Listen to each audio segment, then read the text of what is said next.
इंसान जीवन में नई ऊंचाइयों को छूना चाहता है, कामयाब होना चाहता है, तो उसे कामयाबी पाने के लिए दोस्तों का साथ जरूरी है या दुश्मनों की निंदा? ओम नमः शिवाय। आपके पूर्व जन्मों का पुण्य जब उदय में आकर के फल देने लग जाता है, ये दोनों ही चीज़ें फ्री में आपको मिलने लग जाती है। जो भी आपका स्वभाव है और आपके स्वभाव के अनुसार जो लोग होंगे वह मित्र बन करके आपके पास आएंगे, और जिनके अंतःकरण में पूर्व जन्मों के संस्कार भरे पड़े ऐसे वैरी भी आपके सामने आकर के खड़े हो जाएंगे। आपको चयन नहीं करना होता, ये स्वयं अपनी आप निर्माण होते हुए चले जाते हैं। इनको बनाया नहीं जाता कि मैं कहूँ कि ये निंदा कर लो तो कोई कर ले, ऐसा नहीं होता। आप कामयाब हो जाइए, आपके दुश्मन और आपके मित्र स्वयं ही निर्माण होते चले जाएंगे।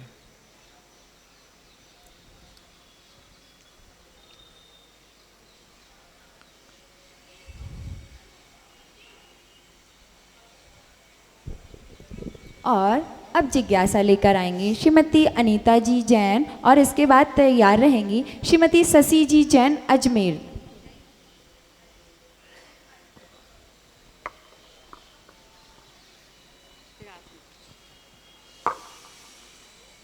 नमोस्तु गुरुवर, नमोस्तु गुरुवर, नमोस्तु गुरुवर। छाया मिथ्या घोरे अंधेरा गिरा, अंधेरे में हर बार श्रद्धा दीपक आप जला दो, निज दर्शन कर लूं इस बार।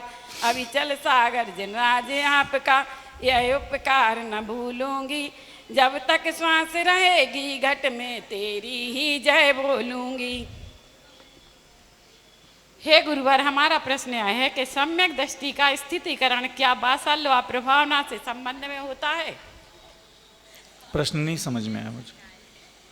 सम्यक दृष्टि का स्थितिकरण क्या बासाल्य व प्रभावना के संबंध में होता है? वात्सल्य और प्रभावना के संबंध में होता है दोनों में? हाँ होता है ना, क्यों नहीं होता। जिसको भी सम्यक दर्शन प्राप्त हुआ है वह व्यक्ति भी ऐसा व्यवहार करेगा, और जिसको सम्यक दर्शन प्राप्त करना है वह भी स्थितिकरण, वात्सल्य, प्रभावना, ये आठों अंगों का पालन वह स्वयं में भी करेगा। जी नमस्ते। अब जिज्ञासा लेकर आएंगी श्रीमती शशि जी जैन अजमेर।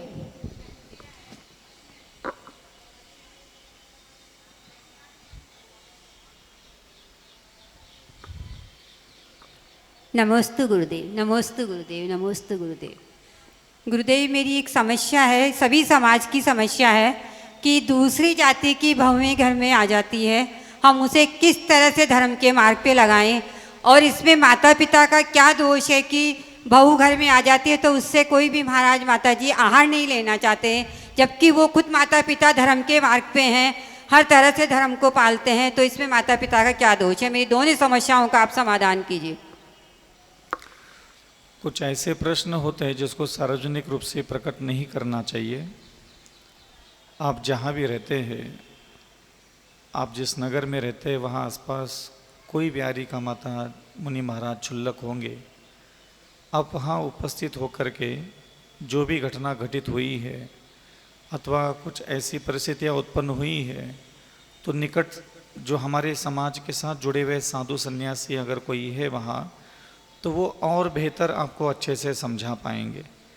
क्योंकि कई सारे ऐसे जवाब है जो विरोधाभास को लेकर के होते हैं। मैं जो भी जवाब दूंगा मैं अपने स्वभाव, बुद्धि, विचार, चिंतन और अनुभव से ही दूंगा, क्योंकि प्रश्नों की संख्या अनंत हो सकती है, लेकिन उन सारे प्रश्नों के जवाब कोई आगम में सीधा सीधा लिखे हुए नहीं होते। ना ही आगम इतना प्रमाण अभी है हमारे पास कि हम उस पूरे आगम को आपके सामने रख सके। इसलिए मोटा मोटी जो हमारी सामाजिक सभ्यता है उसका एक तो कभी उल्लंघन नहीं करना चाहिए। जो भी हमारी जाति है, धर्म है, कुल है, गोत्र है, पंथ परंपराएं है, उसका उल्लंघन एक तो करना नहीं चाहिए। और उल्लंघन करने के बाद अगर हम उसको व्यवस्थित करना चाहते हैं तो हमारे कुल जो गुरु होते हैं, कुल के गुरु, हमारे धर्म के गुरु अथवा निकट हमारे परिवार समाज के साथ जुड़े हुए, तो उनसे उसका मार्गदर्शन ज़रूर लेना चाहिए। क्या होता है कि अपने गांव में अपना परिचित दर्जी होता है ना, वो अपने कपड़े की सिलाई का रेट अलग लगाता है, और अनजाने गांव में चले जाओ, अनजाने टेलर के पास चले जाओ तो वो अलग रेट लगाता है। तो आप उसको ये नहीं बोल सकते कि हमारे गांव में तो ऐसा रेट चलता है, तुम यहाँ अलग ले रहे हो। वो कहेगा कि जाओ गांव में सिलाई करके ले आओ। तो ये कुछ ऐसे प्रश्न होते हैं जिसका जवाब अलग अलग साधु से अलग अलग तरीके से ही मिलेगा, है ना। तो इसलिए इन चीज़ों को मैं सार्वजनिक रूप से प्रकट न करते आपको यही कहूँगा कि आप जिस समाज में रहते हैं, जिस देश में प्रदेश में रहते हैं, वहाँ आसपास जिन साधुओं का प्रभाव है, उस साधु की आज्ञा का पालन करने में रुचि होती है, तो प्रत्येक परिवार, जिस परिवार में इस प्रकार की कोई घटना घटित हुई हो, तो वह अपने अपने कुल और परिवार से जुड़ा हुआ कोई ना कोई साधु संग तो होता ही है, उसी के पास पहुंच करके वह उचित निर्णय ले ले। मैं तो आपको जानता नहीं, स्वभाव, बुद्धि, विचार, चरित्र, घटना क्या हुई मुझे पता नहीं है, इसलिए मैं इसका आपको सटीक जवाब नहीं दे सकता कि महाराज एक्चुअली। श्री घटना तो कुछ भी नहीं हुई, लेकिन मैं तो एक समस्या आपके सामने रख रही हूँ कि यदि वो घर में आ गई, उसको हम कैसे धर्म के मार्ग पे लगाएं। देखो, आना सिर्फ आना नहीं होता ना, उच्च कुलीन है, नीच कुलीन है, कौन से गोत्र, कौन से जाति, किस प्रकार के सभ्यता, किस प्रकार के संस्कारों के साथ है, ये हजारों तरीके की बातें होती है उसमें। इसलिए सिर्फ किसी को अजैन बोलो तो हम कैसे समझेंगे अजैन का मतलब 2000 जातियां है कि नहीं। तो वो इसलिए मैं आपको टाल रहा हूँ अथवा कह रहा हूँ कि आप इन सारी चीज़ों का समाधान सार्वजनिक मंच पर नहीं ले सकते, लंबा चौड़ा बातें खींचते चली जाती है, इसलिए इसको अवॉइड करो। और संसार है, संसार के खेल है, व्यक्ति अपनी पंचेंद्र विषयों के भोग भोगने के लिए काम वासना के वशीभूत होकर के कुछ भी कर सकता है। कई बार तो परिवार की परेशानियां होती है, कई बार खुद की हलकट हरकतें होती है, तो कौन किस कारण से लेके आया है ये भी जानना होता है। 50 बातें हैं उसके पीछे। मैं कैसे एक शब्द बोल करके किसी के व्यक्ति की मन दुखाऊं, कैसे किसी व्यक्ति की आत्मा को दुख पहुंचाऊं मैं। तो इसलिए जैसा केस होगा वैसा निर्णय होगा। हम एक ही निर्णय सार्वभौमिक लागू नहीं कर सकते। कई बार मुनि महाराज किसी श्रावक को बोल देते, बस ठीक है तुम मांस खाते हो, ठीक है छोड़ नहीं सकते, कोई बात नहीं, तुम कौवे का मांस खाना छोड़ दो। तो हम दुनिया को तो ये नहीं बोल सकते ना। तो जैसा केस होता है वैसा उसका निर्णय होता है। एक जवाब सारे केसों पर लागू नहीं होता। ठीक है तुम धीवर हो, मांस खाना, मछली पकड़ना नहीं छोड़ सकते, ये काम करो, जब भी मछली पकड़ने के लिए जाओगे पहली वाली मछली, तो क्या मैं अभी सारे धीवरों को ये बोल दूं कि भाई ठीक है पहली वाली पानी मछली छोड़ दो, बाकी तुम खा लो? मैं ऐसा बोल सकता हूँ क्या? तो गुरु के सामने जब कोई बात आती है, कोई प्रकरण आता है, कोई केस आता है, तो जो उस प्रकरण से संबंधित अगर कोई पूरी बात समझ करके निर्णय ले लेंगे, तो उस गुरु का जो भी निर्णय होगा वो धर्म का विकास के लिए कारण होगा। मैं मात्र ये कहूँ यहाँ बैठ करके कि अजैन लड़की आ गई तो उसका ऐसा नहीं ऐसा होना चाहिए, ऐसा नहीं ऐसा होना चाहिए, तो ये उपदेश भी किसी काम का नहीं है। और इसीलिए सैकड़ों 10-10 वर्ष हो गए, 20-20 वर्ष हो गए, कई साधु संत बैठ करके शंका का समाधान कर रहे, सैकड़ों बार इसका जवाब दिया, लेकिन समाज का उससे समाधान नहीं होता, क्योंकि जैसा केस होता है वैसा निर्णय लेना पड़ता है ना।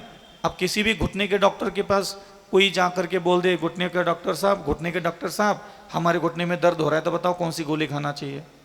तो क्या जवाब देगा वो डॉक्टर साहब? तो भली वो डॉक्टर क्यों ना हो और भली तेरे घुटने में दर्द क्यों ना हो, वो कहेगा भाई पेशेंट को लेके आओ पहले, है ना। तो हम ऐसे डॉक्टर है, हम तो किसी भी बीमारी की दवाई हम सार्वजनिक रूप से नहीं दे सकते जब तक वो पेशेंट चेक ना करे, केस ना चेक करे, उसकी क्या बीमारी, क्यों बीमारी, किस लिए आई है, देखना पड़ेगा, तब जाकर के उसकी सटीक दवाई मिलती है। तो इसलिए मैं इन अनावश्यक जो विषय होता है तो सामाजिक निर्णय लेने की जो बातें होती है उसमें थोड़ा सा मैं ये कहता हूँ कि आप इसको पर्सनली ही निपटाओ, इसको समाज के सामने समाज को मत कहो। क्या पता एक व्यक्ति के घर में बूढ़ी माँ है, मजबूरी में शादी कोई कर नहीं रहा था, पैसे की तंगी थी इसलिए किया, तो उसके लिए मुझे अलग तरीके से निर्णय देना पड़ेगा। और कोई व्यक्ति जानबूझ करके कोई नीच गोत्र के, नीच कुल के किसी लड़के से भी लव मैरिज करा है तो उसके लिए अलग दंड देना पड़ेगा। सामने वाले की स्थिति भी तो देखनी पड़ेगी ना माता। तो हम ऐसे किसी को क्यों कहें कि आज इन लड़की आ गई तो बस उसको फांसी पे चढ़ाओ, ये तो गलत हो जाएगा, हिंसा हो जाएगी इसमें तो मेरे उपदेश में। इसलिए जो भी होने वाला है ऐसा कोई घटना तो मैं अलग उपदेश दे सकता हूँ। हो चुकी घटना तो हो ही चुकी शादी, तो अब मैं क्या कर सकता हूँ इसमें। तो जो भी उचित होगा वहाँ के आसपास के जो आपके धर्म कुल गोत्र से जुड़े हुए, समाज से जुड़े हुए साधु संत होते हैं उनके पास पहुँचे और उनसे समाधान ले। कुछ प्रश्न और कुछ प्रश्नों के जवाब एकांत में ही होते हैं, सार्वजनिक करने से समाज में विध्वंस फैलता है। अभी मैं आपको कहता कि आज इन लड़की से शादी करना ऐसा होता है वैसा होता है, मुझे क्या प्रवचन करना नहीं आएगा? मैं बोल देता, अभी धुआं उड़ा देता है बैठ करके, लेकिन वो चीज़ मेरे लिए मायने नहीं रखती कि मैं ऐसा कुछ बोलूँ। हाँ, अगर कुछ ऐसी मजबूरी है तो अलग दंड है, और अगर मान लो किसी ने जानबूझ के किया है तो उसको अलग तरीके से दंड दिया जाएगा।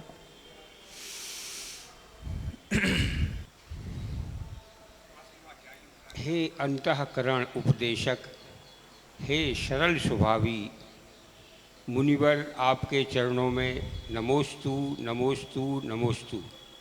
हे मुनिवर, मेरी जिज्ञासा है कि मैं कम से कम 25-30 वर्षों से पूजन कर रहा हूँ और क्षुधा विनाश का अर्घ बार बार चढ़ाता हूँ रोज़, लेकिन मेरा और उसके प्रति लगाव बढ़ता जा रहा है। तो क्षुधा रोग के विनाश के लिए, उस पर विजय पाने के लिए कृपया बताएं कि क्या उपाय करें हम। जिनेंद्र भगवान के द्वारा जो निर्देश दिया गया है गृहस्थों के लिए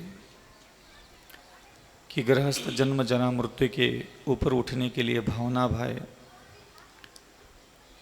संसार ताप विनाश हो मेरा इसकी वह भावना भाए, अक्षय पद प्राप्त हो मेरा इस प्रकार की भावना भाए,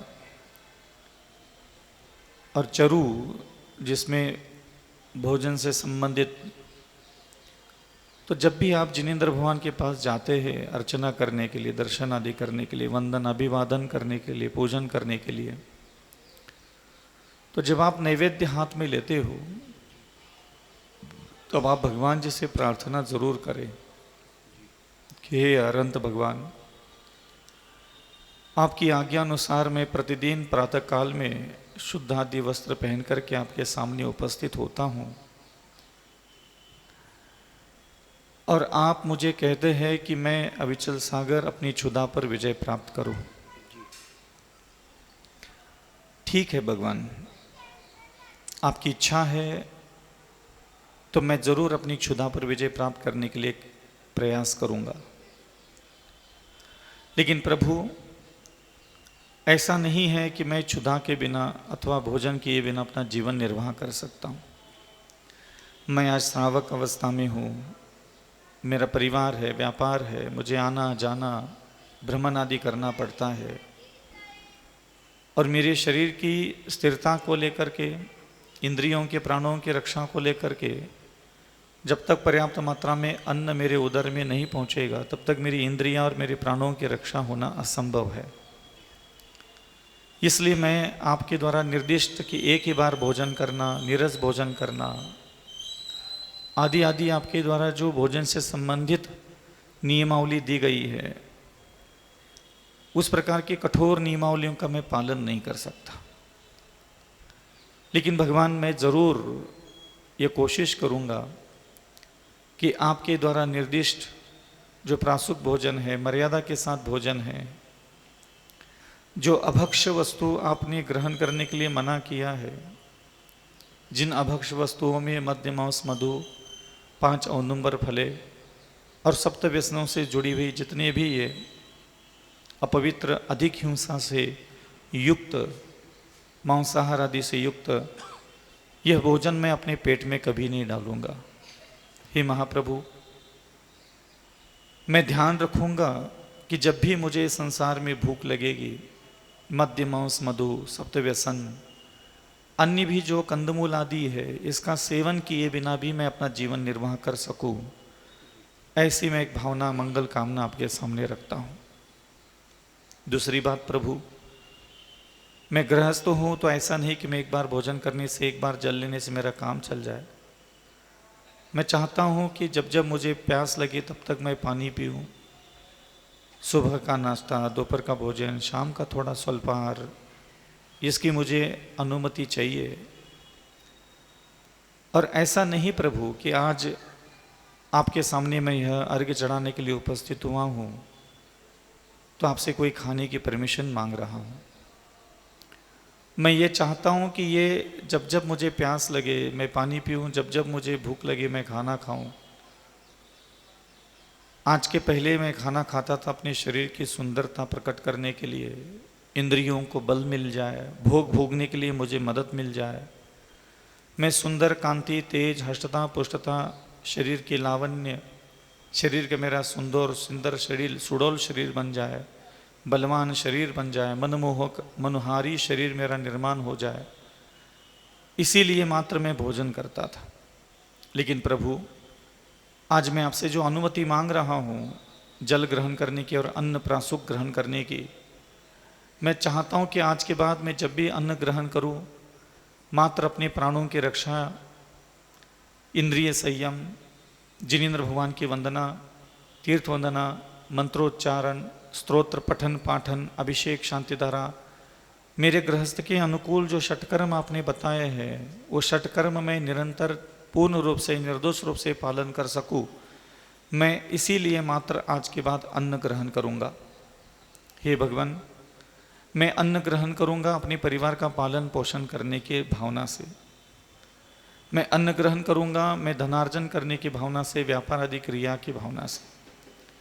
मैं अन्न ग्रहण करने के उपरांत अत्यधिक क्रोध, मान, माया, लोभ, अहंकार, तृष्णा, काम, सेवन आदि क्रियाओं में मैं इस अन्न के प्राणों की ऊर्जा का उपयोग अधिक मात्रा में नहीं करूंगा।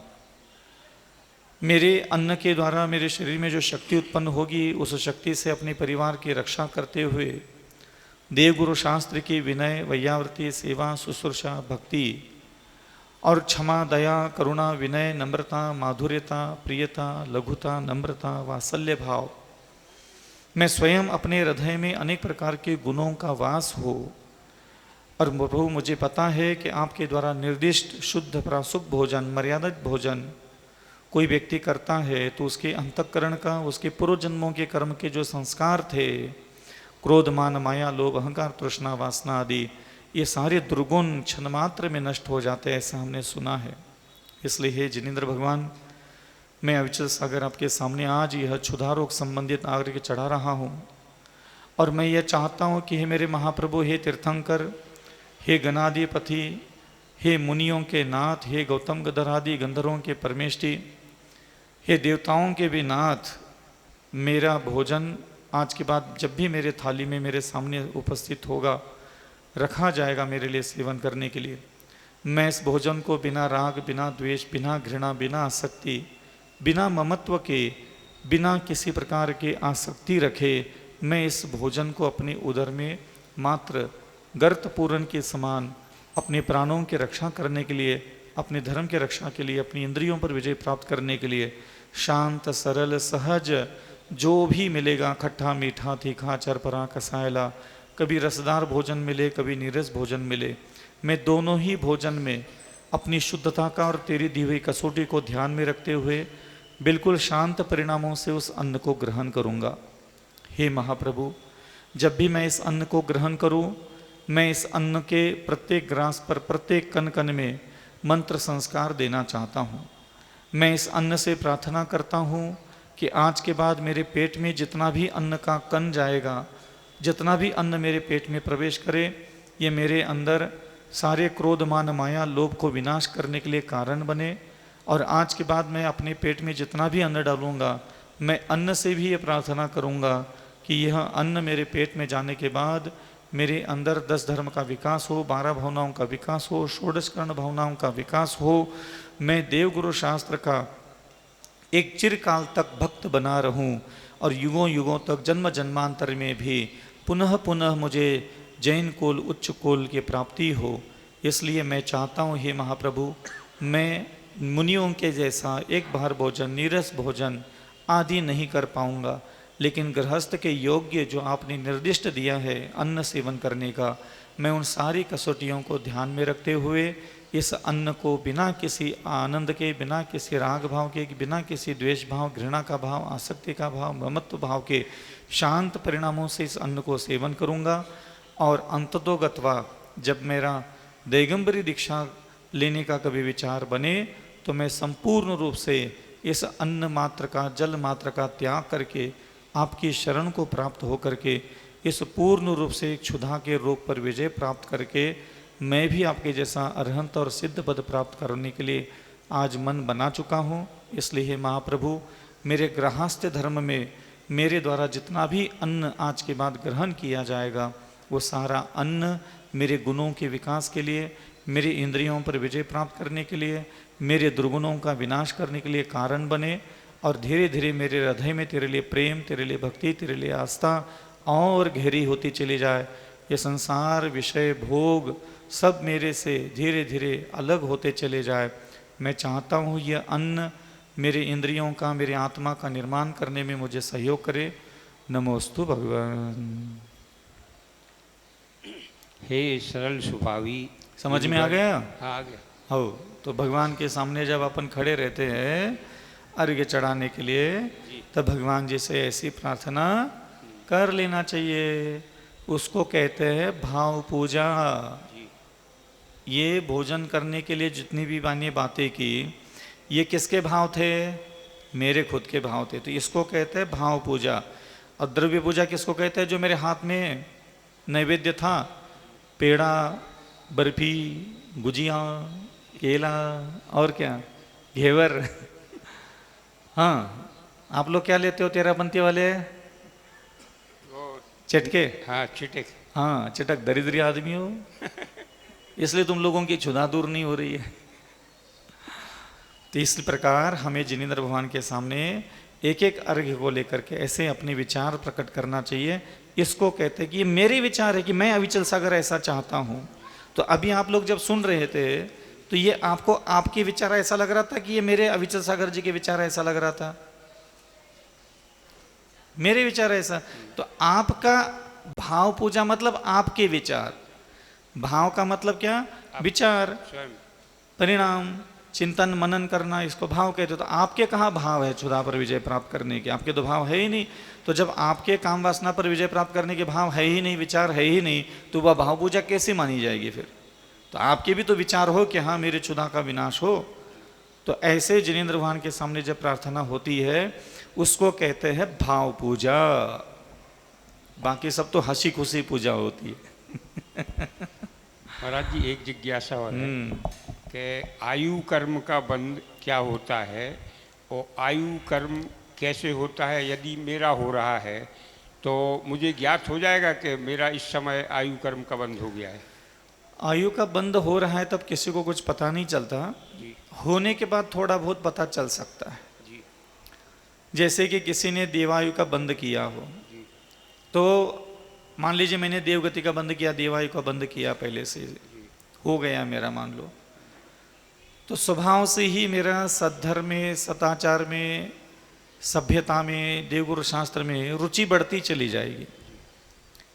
व्रत, नियम, तप, ध्यान करने में रुचि बढ़ती चली जाती है। ऐसा लगने लग जाता है कि और करना है, और करना है, और करना है, और गहराई में जाना है। एक तो ये देवगति के लक्षण होते हैं। त्रियंच गति का किसी ने बंद किया है तो वो पूजा पाठ, जाप, स्तोत्र, मंत्र, तंत्र सब करेगा और घर जाते ही वह सब भूल जाएगा। इतनी सी तेल, लौन, लकड़ी, कपड़ा, जूता, चप्पल, सोना, चांदी, जमीन जायदाद को ले करके घर में पूरा रायता फैलाएगा। ना जबान में कंट्रोल, ना दिमाग में कंट्रोल, ना नीयत पे कंट्रोल, ना बुद्धि पे कंट्रोल। एक जानवर और बिल्कुल पशु के समान वह जीवन घर में जा करके क्याच क्याच क्लेश कलह करता हुआ पाया जाएगा। तो जिनके त्रियंच गति का बंद हुआ है लेकिन वो धर्म करता है, लेकिन वह बंद हो गया है तो उसका मायाचारी जो स्वभाव है, क्लेश कलह संक्लेश परिणाम करना, घर में विवाद करना, कितना महाराज ने समझाया, कितना पति ने समझाया, कितना सास ने समझाया, सबने समझाया, बहू को समझाया, सास को समझाया। जो भी व्यक्ति हजारों बार समझने के बाद भी अपने स्वभाव को बिल्कुल नहीं बदल रहा है, समझ लेना उसने दुर्गति का बंद कर चुका है वो व्यक्ति। आप अपने पतियों को देख लो, पत्नियों को देख लो, लाख समझाओ तो मंदिर के दहलीज ना चढ़े, यही गाड़ी से छोड़ करके भग जाते हैं। ये होते कौन है? ये सब दुर्गति जाने वाले आयु का बंद कर चुके होते हैं, तो उनको यहाँ आने में पैर में कंपन मारता है, घबराहट होती है, दिल की धड़कनें तेज होती है, सिर दर्द होने लग जाता है, भारी भारी सा लगता है उनको ये मंदिर में आना, पूजा करना, खड़े रहना, पत्नी के साथ बैठ करके पूजा करना। उनको लगता है कि सब ऐसे कैसे ऐसे कैसे मैं कैसे कर सकता हूँ। भली वो स्वभाव में घर में सीधा सरल शांत क्यों ना लगे, लेकिन वो गति का बंद हो गया है तो उसके वह परिणाम यहाँ धर्म करने के बिल्कुल नहीं होंगे। तो ऐसे लोगों के लक्षण देख लेना चाहिए और उनको उनके हाल पर छोड़ देना चाहिए। सभी लोगों का होता है जो जीव रहते हैं। हाँ, मेरे साथ है, सबके साथ है। तो मान लीजिए मेरा नरक गति का बंद हुआ हो तो मेरे व्यवहार, मेरी बुद्धि, मेरे विचार भी वैसे ही चलेंगे। मेरा अगर देव बनने का योग बना हो तो मेरा व्यवहार, मेरा ज्ञान, मेरी रुचि उसी दिशा में आगे बढ़ेगी। तो कई लोगों को कहो गुटखा, सिगरेट, गुड़ी, बीड़ी पीना छोड़ने के लिए नहीं छोड़ते वो लोग, वो दुर्गति जाना है तो छूटता नहीं फिर उनका। तो महाराज जी आपका तो फिर देवगति का बंद हो गया। तो पहली बार हुआ है क्या? यहाँ तो कुछ बार पहली बार तो कुछ हुआ ही नहीं है। हमें कोई डर ही नहीं है, नरक चला जाओ तो भी कोई टेंशन नहीं है, स्वर्ग चला जाओ तो कोई खुशी नहीं है, क्योंकि पहली बार कुछ हो ही नहीं रहा है। मुनि भी अनंत बार बने, स्वर्ग में अनंत बार गए, नरक में अनंत बार गए, तो डर किस बात का?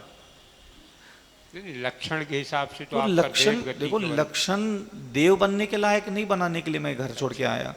आज मेरे पास मन वचन काय है, आज मुझे ये लगता है कि मेरे मन वचन काय में क्रोध मान माया लोभ है, मुझे आज उसको शांत करना है, शमन करना है, दमन करना है, उसको जमीन में गाड़ देना है बस। जीते जी मुझे जो बनता है वो मुझे करना है, इसका क्या परिणाम निकलेगा मुझे उसकी टेंशन नहीं है।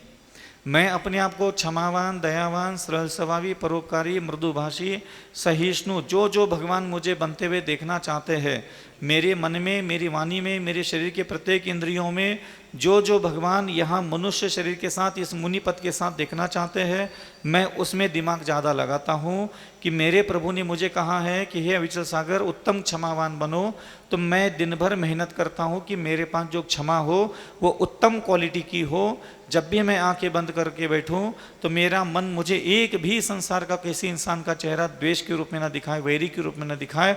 और अगर किसी इंसान का चेहरा मुझे वैरी के रूप में दिख रहा है मेरी यादों में, तो मैं चिंतन मनन विचार करके उसको वहाँ से क्षमा करके डिलीट कर देता हूँ। तो मेरा कर्तव्य यह है कि मैं क्षमावान, सरल स्वभावी, मृदुभाषी, परोपकारी, जो 10 धर्म के 10 स्वभाव है, अन्य भी जो शोभा देने वाले स्वभाव है, वो मेरा निर्माण करने का काम है। मैं हमेशा ये देखता हूँ मेरा मन गुणवान है क्या नहीं है, मेरी वाणी गुणों से सुशोभित है क्या नहीं है, मेरी शरीर की 5 इंद्रियां अपनी मान मर्यादा सम्मान में रह पा रही है क्या नहीं रह पा रही है। मेरा जो काम है मैं बखूबी कर रहा हूँ। अब इसके बदले में मुझे नरक मिल जाए तो टेंशन नहीं है, स्वर्ग मिल जाए तो कोई खुशी नहीं है, इंसान बन जाओ तो कोई लेना देना नहीं है, ना ही त्रियंश गति चले जाओ तो मुझे कोई डर नहीं है। क्यों? क्योंकि जिनेंद्र भगवान के कहे हुए वचनों का अगर मैं पालन कर रहा हूँ और जो उनको पसंद है वैसा मैं मन वचन काय बना रहा हूँ, तो मुझे तो मोक्ष जाना है। तो मुझे स्वर्ग और नरक गति से, त्रियंश गति से मुझे क्या लेना देना। तो मेरी साधना तो पवित्र बनाने के लिए है अपनी आत्मा को। तो यहाँ अगले जन्म में मैं स्वर्ग चला जाऊँ तो मुझे काय की खुशी, और मैं नरक चला जाऊँ तो मुझे काय का दुख। कौन सा नरक का दुख मुझे अभी यहाँ जीते जी भोगना है? मरने के बाद भोगना है, भोग लूंगा, कौन सा पहली बार भोगना है? समझ में आ रहा है? तो यह जीते जी मैं क्यों स्वर्ग की सपने देख करके खुश हो जाऊं? यहाँ जीते जी मुनि बन करके बैठा हूं, क्यों नरक गति गाँव नरक जाऊं उससे डर करके मैं यहाँ क्यों बैठा रहूं?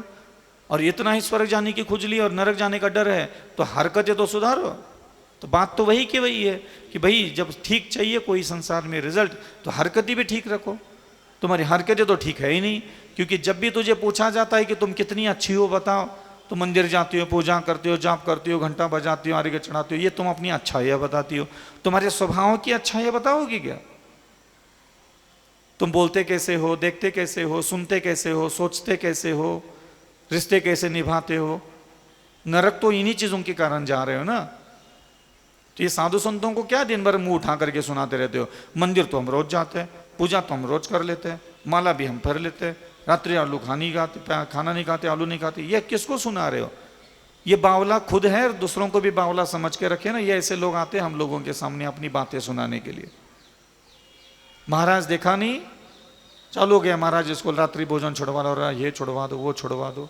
तो ऐसी बातों में हम लोग उलझे, इसलिए आजकल के बच्चे सुधरते नहीं है। तुम लोगों की बातें में नहीं आती, बकवास बातें बोलते रहते हो जब देखो तब। नमोस्तु। उनको गंभीरता से कोई ज्ञान ही नहीं देता।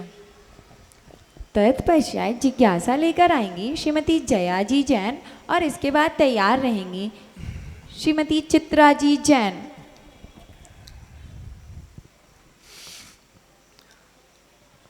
नमोस्तु महाराज जी। महाराज जी, अरहंत और सिद्ध भगवान जो होते हैं वो क्या तीर्थंकर होते हैं कि जो जितने भी पंच परमेष्ठी और तीर्थंकर में कोई अंतर होता है? तीर्थंकर एक पद है जो सिर्फ 24 आत्माओं के पास होता है। उसके अलावा जो करोड़ों करोड़ों अरबों अरबों असंख्यात मुनि महाराज होते हैं, वो अपने 4 घातिया कर्म का विनाश करके केवल ज्ञान प्राप्त कर लेते हैं, तो उनको अरहंत बोलते हैं। और वही मुनि महाराज बाकी के 4 अघातिया कर्म का विनाश करते हैं, तो उनको सिद्ध बोलते हैं। तो तीर्थंकर जो पद है वो बस 24 लोगों के पास है, और जिन्होंने 4 घातिया कर्म का विनाश किया वो सब अरहंत है। तत्पश्चात जिज्ञासा लेकर आएंगी श्रीमती चित्रा जी जैन और इसके बाद तैयार रहेंगी श्रीमान अरुण जी बुखारिया।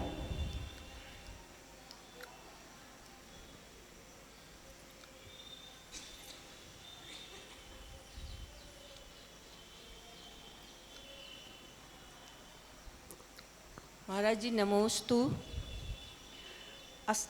असस्तता से वैराग चाहिए, ममता से समता चाहिए, निराशा नहीं आशा चाहिए, वारंग नहीं अविचल महाराज जी से उदारता चाहिए। महाराज जी नमोस्तु। महाराज जी मेरा प्रश्न ये है, जैसे भगवान का जन्म होता है तो जन्म से लेके जब तक दीक्षा नहीं लेते तब तक तो उनके वस्त्र देव वगैरह लाते हैं, भोजन भी वही लाते हैं। और जब वैराग ले लेते तो फिर अगर देव अगर उनको खाना वगैरह कुछ भी मतलब भोजन की रचना करके आहार देते हैं तो वो अंतराय क्यों कर देते हैं? क्योंकि वह अग्नि के द्वारा प्रासुक भोजन नहीं होता। दूसरा, वो स्नान नहीं करते, उनके वस्त्र पानी से धुले हुए नहीं होते। इसलिए मुनि महाराज देवताओं के हाथ से आहार नहीं लेते और ना ही उनके द्वारा दिया हुआ कोई अन्न ग्रहण करते हैं। तत्पश्चात जिज्ञासा लेकर आएंगे श्रीमान अरुण जी बुखारिया और इसके बाद तैयार रहेंगे श्रीमती अंगूरी जी जैन। मेरे आराध्य गुरुवर के चरणों में सादर नमोस्तु नमोस्तु नमोस्तु।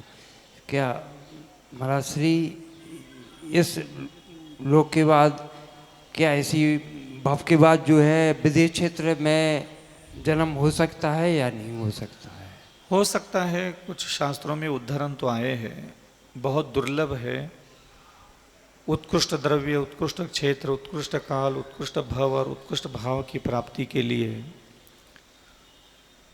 कुछ विशेष प्रकार की साधना, दिव्य बुद्धि, दिव्य इंद्रिय संयम, अंतःकरण की निर्मलता, विशुद्धि, चरित्र की सर्वश्रेष्ठता और नाना विधि से अर्जित पुण्य जिनके पास होता है। एक ही विधि से अर्जित पुण्य नहीं कि जीवन में बस खाली मंदिर बनाने के लिए पूरा पैसा दे दिया, ना कभी अन्न दान दिया, ना औषधि दान दिया, ना उपकरण दान दिया, ना कभी ज्ञान दान दिया। तो ऐसा जो व्यक्ति होता है जो एक ही दिशा से पुण्य कमाता है, तो ऐसा भी नहीं, नाना प्रकार की कर्मों करके, नाना प्रकार की विधि से जिसके आत्मा में पुण्य आता है, वह व्यक्ति उत्कृष्ट फल अधिक मात्रा में प्राप्त करता है। जैसे अगर मैं आपको पूरी जिंदगी भर आमरस और रोटी खाने के लिए कहूँ तो क्या हो जाएगा? 12 महीने पूरे जीवन पर्यंत। तो एक ही विधि से अगर आप खाना खाओगे तो आप खत्म हो जाओगे जल्दी। और आपको खट्टा, तीखा, मीठा, चरपरा, कसायला, अलग अलग व्यंजन, अलग अलग भोजन पदार्थ में रोज आपको अलग अलग तरीके से देता चला जाऊं तो आपका शरीर स्वस्थता की तरफ जाएगा, ना कि रोग की तरफ। इसी प्रकार नाना विधाओं से, नाना तरीकों से जिसने अपनी आत्मा में पुण्य संचित किया है, तो जिसने भी जिनेंद्र भगवान की उपदेश है उसका पालन करके अलग अलग तरीके से पुण्य कमाया है। जैसे एक क्षमा धर्म का पालन करके पुण्य कमाया, आर्जव धर्म का पालन करके पुण्य कमाया, मार्दव धर्म का पालन करके पुण्य कमाना, ऐसे ही आगे के जो 10 धर्म है उसका अलग अलग धर्म का पालन करोगे तो अलग अलग तरीके का पुण्य आता है आत्मा, हमारी आत्मा में। एक जैसा पुण्य एक जैसा नहीं होता, ध्यान रखना। पाप एक जैसा होता है क्या? पाप कितने रूप में फल देता है? बस खाली पैसे का ही नुकसान करवाता है क्या पाप?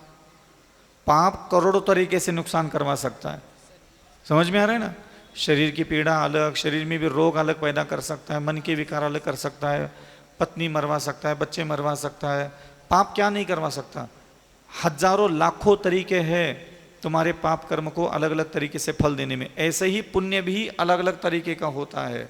पुण्य सिर्फ पुण्य नहीं होता, तो क्षमा के द्वारा कमाया हुआ पुण्य अलग फल देगा, दया के द्वारा कमाया हुआ पुण्य अलग फल देगा। जिनेंद्र भगवान की अर्चना, पूजन पाठ, जनिबिंब निर्माण, चैत्यालय निर्माण आदि में सहयोग करने से जो पुण्य कमाया वो अलग फल देगा। सारा पुण्य एक ही फल नहीं देता, तुम्हारे मन की इच्छाएं पूरी नहीं कर पाता पुण्य, ये ध्यान रखना। कई लोग आते हैं हमारे पास, हमारे पापा तो मंदिर रोज जाते थे, फिर उनको कोरोना हो गया, भगवान जी ने उनको मार दिया, हम नहीं जाएंगे मंदिर। हाओ, तो ये नकचड़ों की बुद्धियां होती, नकचड़ी, तो ये ऐसा ही सोच लेते हैं इतना पुण्य कमाया है फिर वो उनके साथ ऐसा क्यों हो गया। क्योंकि आप लोगों ने कभी औषधि दान नहीं दिया। आप पूजा पाठ करते हो, तो पूजा पाठ करने के बाद क्या फल मिलना है ये आप जानते ही नहीं, ये समझते ही नहीं। लिखा है आगम में सब, भक्ते सुंदर रूपम स्तवनात् कीर्ति उपासनात् पूजा। तो जो व्यक्ति भगवान की भक्ति करता है उसका सुंदर रूप मिलता है। अब कोई कहे कि नहीं मैंने भक्ति कर ली, मैंने स्तोत्र पढ़ लिया, अब क्या मिलना चाहिए? ये मेरा बच्चा हो जाए, दुकान चलने लग जाए, मेरी ये पढ़ाई हो जाए, नहीं। भक्ते सुंदर रूपम स्तवनात् कीर्ति, कोई व्यक्ति भगवंतों की स्तुति करता है, जैसे मानतु मुनि महाराज ने, समुद्रवत आचार्य ने, जिसने जिसने भगवान की स्तुति की उसकी जगत में कीर्ति फैली कि नहीं फैली? फैल गई, उसका वही फल है और कोई फल नहीं होता उसका। लिखा है आगम में। तो दया करके जो पुण्य कमाओगे वो अलग फल देगा, करुणा करके जो पुण्य कमाओगे वो अलग फल देगा, क्षमा करके जो पुण्य कमाओगे वो अलग फल देगा, अन्नदान दे करके जो पुण्य कमाओगे वो अलग फल देगा। ये ध्यान रखना हमेशा। सबसे बड़ा दान कौन सा है ये पूछ लिया, जवाब मिल गया, और तेरी मम्मी मर गई, तेरे खानदान मर गया, 7 पीढ़ी से बस वो एक ही कोने में दान दिए जा रहे, मंदिर मंदिर मंदिर मंदिर मंदिर। तो अगले जन्म में ले लो, मंदिर बनाने के बदले में एक राजमहल मिलेगा, और अंधे लूले लंगड़े बहरे काने नाटे नकटे राजा बन करके बैठोगे गद्दी पे। अब पूछो ऐसा क्यों? पूछो तो सही। औषधि दान नहीं दिया सीधी सी बात है, इसमें कौन सी, इसमें क्या है सोचना चाहिए? सब भगवान ने आपके लिए परोसा है सब चीजें, आप करते नहीं, आपकी गलती है। उन्होंने आपको कहने में बताने में कोई कमी रखी हो तो बताओ। अन्नदान भी कहाँ, औषधि दान भी कहाँ, परोपकार भी कहाँ, पशु पक्षियों की रक्षा करने के लिए कहाँ, जीव कमाने के लिए कहाँ, आपको सब करने के लिए कहा है। लेकिन आपको चाहिए था फेवरेट, सबसे ज़्यादा पुण्य जिसमें मिलता है वो बताओ महाराज, ताकि ये वहाँ जा करके पैसा उड़ेल के आ जाए और शांति से सो जाए, ताकि हमें हमने आज बहुत बड़ा दान दे दिया, हमने बहुत बड़ा कर्म किया। तो जिस दिशा में तुमने दान दिया है उसी दिशा का तुम्हें फल मिलेगा। ये नियम है प्रकृति का, इसमें मैं भी नहीं कुछ कर सकता ना आप कुछ कर सकते हो। यह है व्यवस्था, ऐसी व्यवस्था, तो मैं क्या करूं?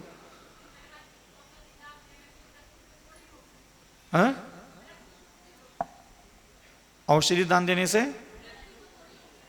मृत्यु को क्या रोकना? रोग आदि व्याधि शोक से तो बच जाएंगे। कामदेव जैसा बलवान शरीर तो मिलेगा, वज्र ऋषभ नाराज सहनन शरीर भी तो मिलेगा। ये कहां से लाओगे? ये आप कहां से लाओगे? इसलिए जो आप लोग सीख चुके हो ना, इसलिए आपको मेरी बातें टकराती है। लेकिन आप किसी भी जगह जाकर के पूछ लीजिएगा, क्षमा अलग शब्द है तो उसका अलग तरीके का ही पुण्य आत्मा में बंधेगा। आदिनाथ भगवान ने जो जो साधना की थी उसका फल उनको मिल रहा था ना कि नहीं मिल रहा था। तो एक बैल को उन्होंने 6 घंटे तक खाना नहीं खिलाया तो उसका बुरा कर्म भोगा कि नहीं भोगा उन्होंने? तो अन्नदान नहीं दिया इसलिए अन्न नहीं मिला उनको, सीधी सी बात है।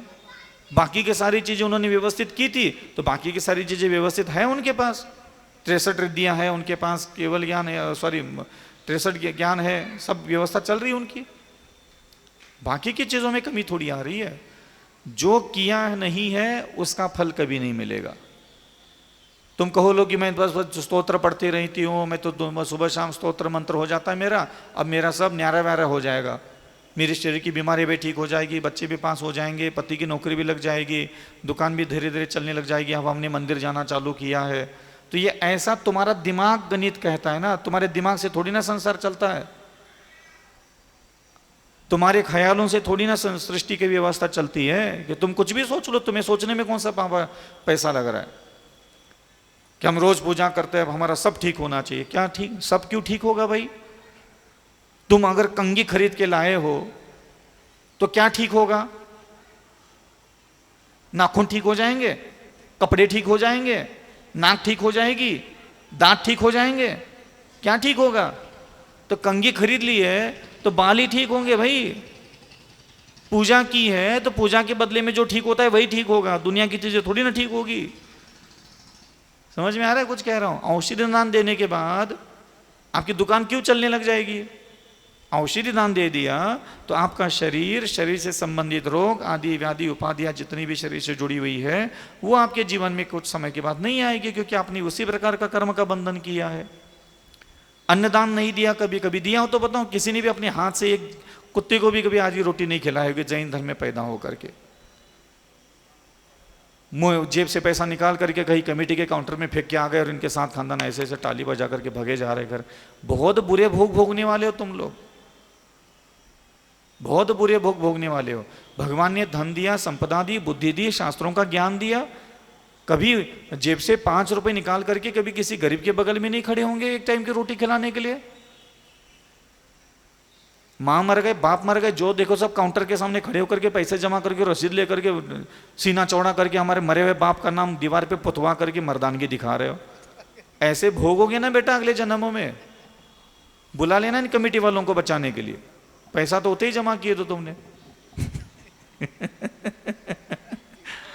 हाँ, इसलिए कभी किसी को पूछना नहीं चाहिए कि कौन सा दान दे। जितना भगवान के मुख से शब्द निकला है उतने तरीके के दान और उतना दान हमारे हाथ से होना चाहिए, तभी जाकर के वो हर तरीके का लाभ हमें मिलेगा।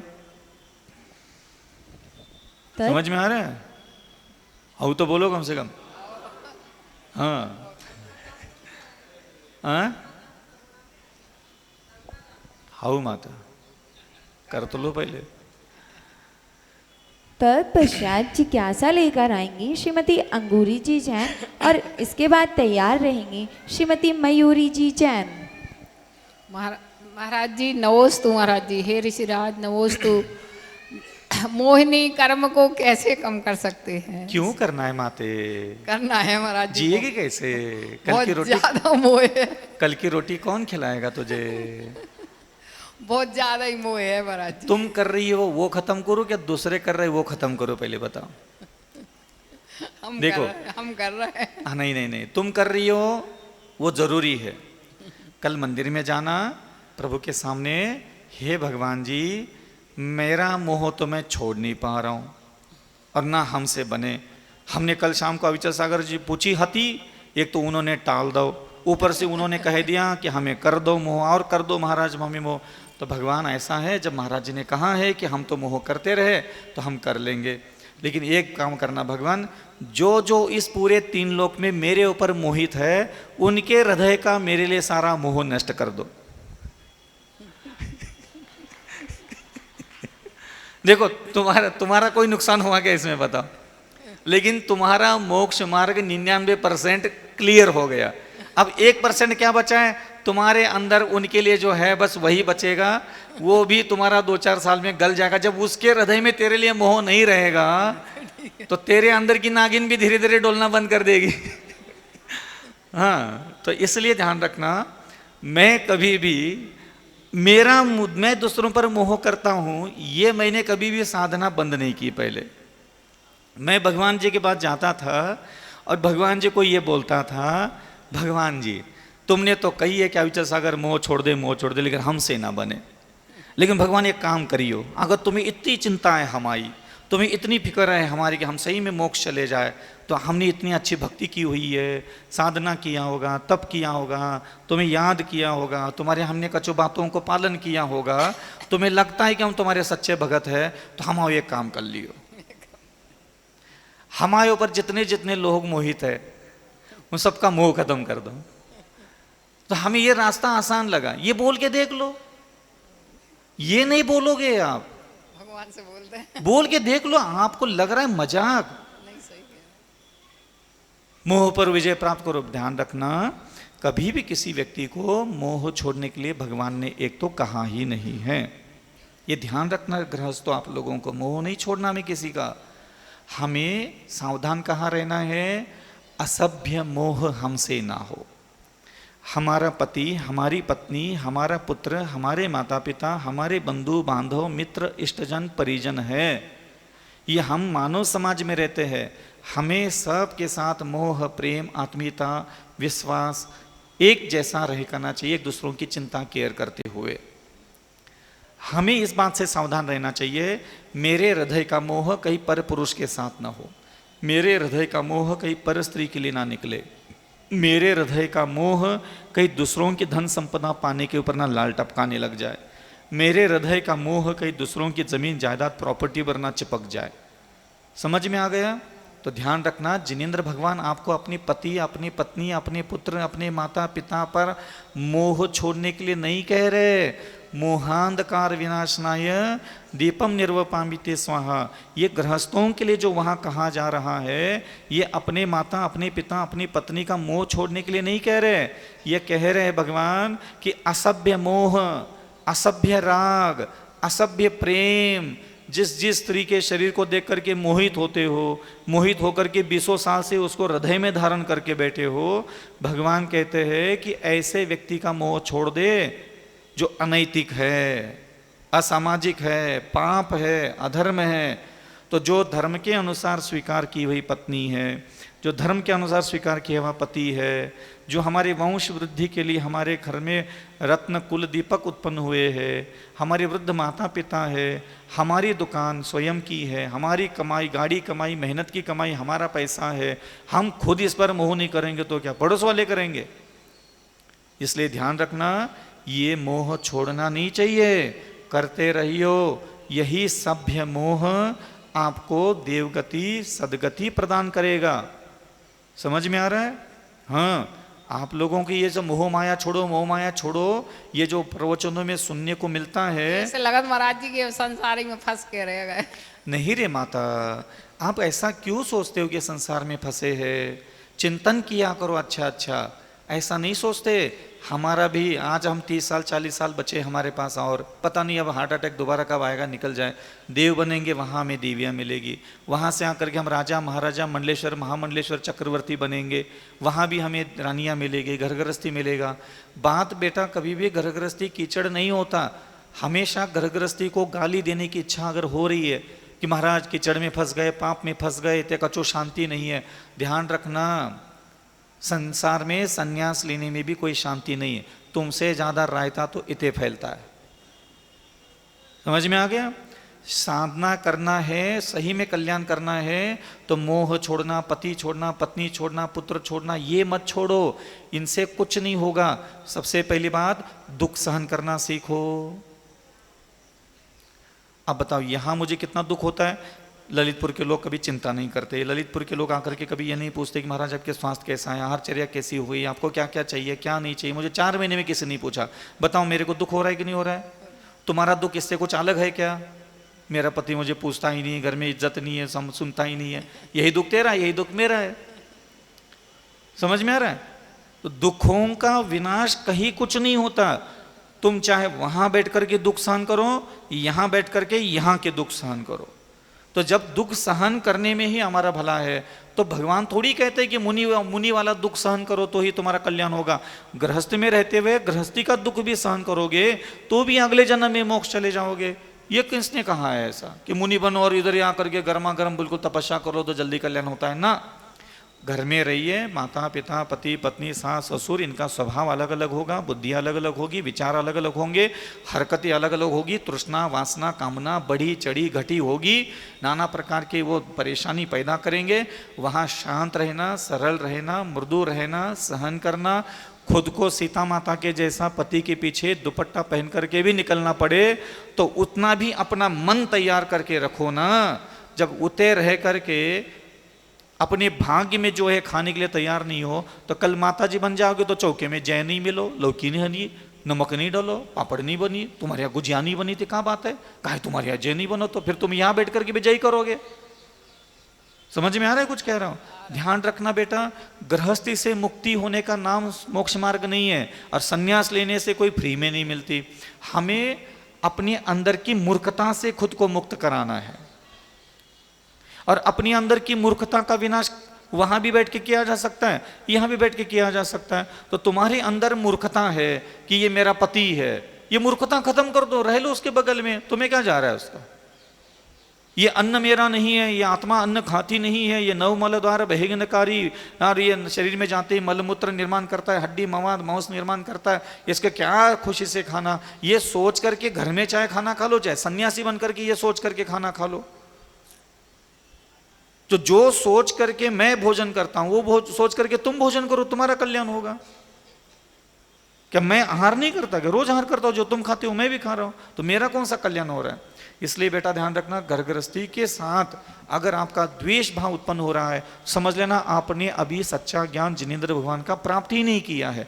अगर आपका मन ये बोलता है कि संसार बेकार है, ये रिश्ते नाते बेकार है, ये साधु बनना चाहिए, संन्यास लेकर के शांति मिल जाएगी, इसका मतलब अभी भी आपको वास्तविकता में जिनेंद्र भगवान के उपदेश का मर्म ही नहीं पता, मर्म ही नहीं पता। और जिसको संसार का मर्म नहीं पता वो कभी जिद नहीं पकड़ता कि मुझे गृहस्थी में रहना नहीं है, मुझे सन्यासी बनना है, मुझे सन्यास नहीं गृहस्थी में रहना है। वो दोनों चीजों में जाने के लिए तड़पता ही नहीं है। वो महीना सुंदरी के जैसा रहता है, बाप आके कहता ब्याह करना है, जैसा तुम कहोगे, जैसा मेरे भाग्य में होगा। तो महीना सुंदरी ने इतने शास्त्र पढ़े थे, जो शेरनी ये बोल सकते थे कि जैसा मेरा भाग्य में होगा वैसा कोड़ीपति की शादी करूंगा, क्या वो तुम्हारे जैसे नहीं बोल सकते थे कि ये सब बेकार, इससे शादी करने से अच्छा तो मैं हारिका बन जाऊंगी। वो बोल सकती थी लेकिन नहीं बोला उसने। क्यों? क्योंकि वो सच्चा ज्ञान उसको प्राप्त हुआ था, तो वो कोड़ी के साथ रह करके भी खुद का आत्मा कल्याण कर रही थी कि नहीं कर रही थी। तो वो ज्ञान प्राप्त करो ना, वो समझ प्राप्त करो, वो बुद्धि प्राप्त करो, और वो बुद्धि, वो समझ, वो ज्ञान प्राप्त करके जो भी भाग्य में आपके जिस स्वभाव का पति मिला, जिस स्वभाव के सास ससुर मिले, जिस स्वभाव के पुत्र पुत्री मिले, जितनी आमदनी जितनी आय व्यय है आपके परिवार में पुण्य पाप के हिसाब से, उसी में अपनी चेतना शक्ति को समृद्धशाली गुण शांत सरल रखने का अभ्यास करो ना। आपको क्या लगा कि आप ये मोह माया छोड़ने की इच्छा रख रहे हो तो आप बहुत अच्छा काम कर रहे हो। मैं कहता हूं कि ये मूर्ख लोग ऐसा सोचते हैं जो ये सोचते हैं कि मैं मोह माया छोड़ना चाहता हूं और मैंने मोह माया छोड़ी भी है। ये छोड़ी नहीं जा सकती। जीवोगे कैसे, रहोगे कैसे? और किसी पति से अलग होकर के संन्यास लेना अथवा बिना शादी किए भी संन्यास लेना, ये कौन सी समस्या का समाधान है? क्या मैं यहाँ साधु बनकर के बैठा हूँ, क्या गारंटी है आपको, लगता है आपको कि मैं उत्तम क्षमा गुण धारण कर चुका हूँ, दया गुण धारण कर चुका हूँ, विनय मुझ में आया है, मधुरता मुझ में आई है, मर्यादा लाज लज्जा मुझ में फ्री में आया है? क्या आपको ऐसा लगता है? मान के बैठ जाओ तो कोई बात नहीं, लेकिन हकीकत क्या है तो मैं तो मुझे जानता हूं ना। इसलिए ध्यान रखना, ये गृहस्थी कीचड़ है अथवा संन्यास उत्कृष्ट होता है, ये दोनों ही मान्यता आपके दिमाग में नहीं होना चाहिए। आप जो हो, जहां हो, जिस अवस्था में हो, चांडाल हो, धीवर हो, चमार हो, हरिजन हो, भंगी हो, कुत्ता हो, शेर हो, सिंह हो, और ये कौन सा जानवर होता है, लोमड़िया हो, उन्होंने अपने आत्मा को ऊपर उठाया। कैसे ऊपर उठाया बताओ? विचार शक्ति से, चिंतन शक्ति से अपने आप को ऊपर उठाया। और आपके पास अच्छे विचार नहीं है, इसलिए घर गृहस्थी से घृणा होती है। इसलिए घर गृहस्थी के सारे जो भोग भी भोगे जाते हो, चाहे बुरा बर्ताव भी वहां होता हो, इसलिए दोनों ही चीजों से आपकी घृणा होती है, क्योंकि वास्तविकता में जिनेंद्र भगवान की वाणी को आप समझ नहीं पा रहे। मोह छोड़ दो, भगवान ने नहीं कहा है मोह छोड़ने के लिए। जो कहा है मैं आपको स्पष्ट बता रहा हूं, पति पत्नी दोनों को साथ में बैठ करके सब परिवार, जिनेंद्र भगवान कहते हैं कि सब परिवार आकर के जनालय वंदन करे, सब परिवार आकर के विधान अर्जन करे, सब परिवार पति पत्नी दोनों कंधे से कंधे मिलाकर के आकर के अर्घ्य चढ़ाए। मम काम बान विध्वंसनाय मम मोहांधकार विनाशनाय, ये अर्घ्य दोनों पति पत्नी को चढ़ाने के लिए कह रहे हैं और जीवन के आखिरी समाधि पर्यंत चढ़ाने के लिए कह रहे हैं। तो मैं किस मुंह से कहूं कि आप छोड़ दो? आपको जो समझ में नहीं आया वो ये समझना है कि मुझे अनैतिक, असभ्य, अमर्यादित धर्म के अनुसार जो वस्तु मेरी मालकियत में नहीं है, ऐसी किसी भी वस्तु से मुझे मोह नहीं करना है। और ध्यान रखना, प्रश्न पूछने वाले व्यक्ति को मैं जवाब नहीं दे रहा हूं, मैं सारे लोगों की अपेक्षा से जवाब दे रहा हूं। एक पत्नी के अलावा 10-10, 20-20, 30-30, 40-40, 50-50 महिलाओं के चेहरे पुरुषों के दिमाग में भरे पड़े और स्त्रियों के दिमाग में 10-10, 20-20, 40-40 पुरुषों के मोहित होने वाले चेहरे भरे पड़े। उसका क्या करोगे रे? एक लुगाई से बाहर आकर के, एक पति से छुटकारा पाकर के आचार डालोगे? और आप खुद बताओ, नैतिक मोह माने अपनी धर्म के अनुसार स्वीकार की हुई पत्नी और पति, ये नैतिक मोह है। आप अनैतिक मोह के जाल में ज्यादा फंसे पड़े हो कि नैतिक मोह के ज्यादा जाल में फंसे पड़े हो? पहले ये मुझे जवाब दो।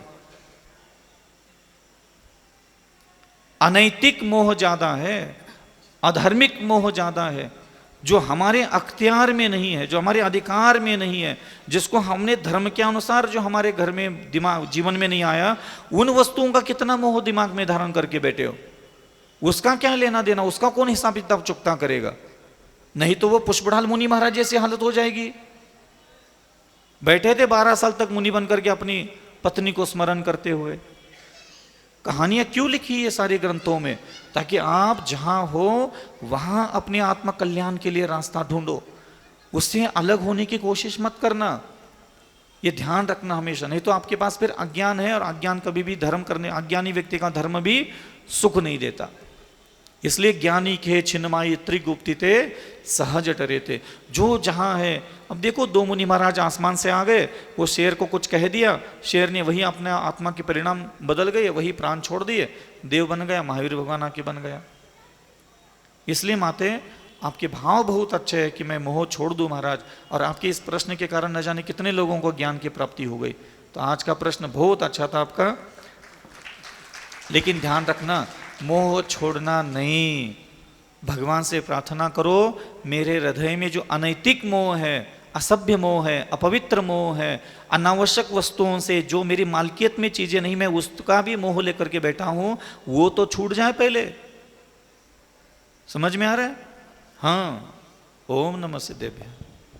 तत्पश्चात जिज्ञासा लेकर आएंगी श्रीमती मयूरी जी जैन और उसके बाद तैयार रहेंगी श्रीमती सोनम जी जैन।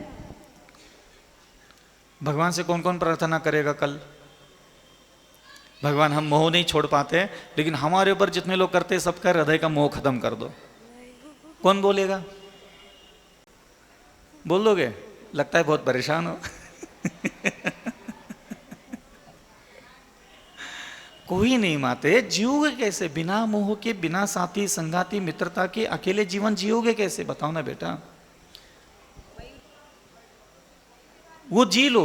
अगर आपको लगता है ना कि भाई मैं तो अपनी धर्म के अनुसार स्वीकार किया हुआ पति है, पत्नी है, पुत्र है, माता है, पिता, वहां मोह करना अधर्म कैसे हो सकता है? बस राम भगवान ने नहीं किया था क्या? कितना मोह किया था अपने लक्ष्मण पर? तुम उतना कर लोगी? हैं? 6 घंटे भी अपने पति को लेके घूम लोगी? वो 6 महीने तक घूमते रहे, फिर भी उन्होंने अपनी आत्मा का कल्याण किया कि नहीं किया? किया ना कल्याण। इसलिए ध्यान रखना, धार्मिक मोह में अगर आप हो तो ज्यादा नुकसान नहीं होने वाला आपका, और अधार्मिक मोह में ज्यादा हो फिर ना देवता बचाएंगे, ना भगवान बचाएंगे, ना गुरु बचाएंगे। ये ध्यान रखना हमेशा। मर्यादा वाला प्रेम, मर्यादा वाला मोह चलेगा। मम गुरु चरण में कोटि से नमोस्तु नमोस्तु नमोस्तु महाराज जी। महाराज जी, चारों संज्ञा इस आत्मा में कोट कोट के भरी है, और मन उनमें से 3 संज्ञा पे कंट्रोल करना चाहता है, मन बनाया है कि हाँ स्टार्टिंग करनी है, बट उनमें से एक संज्ञा ऐसी है जिस पे मन कन्वेंस ही नहीं हो रहा है, भोजन संज्ञा। महाराज जी मतलब मैं करने ही नहीं दे रही हूँ मतलब भोजन संज्ञा पे कर, उसमें भी दो प्रॉब्लम है।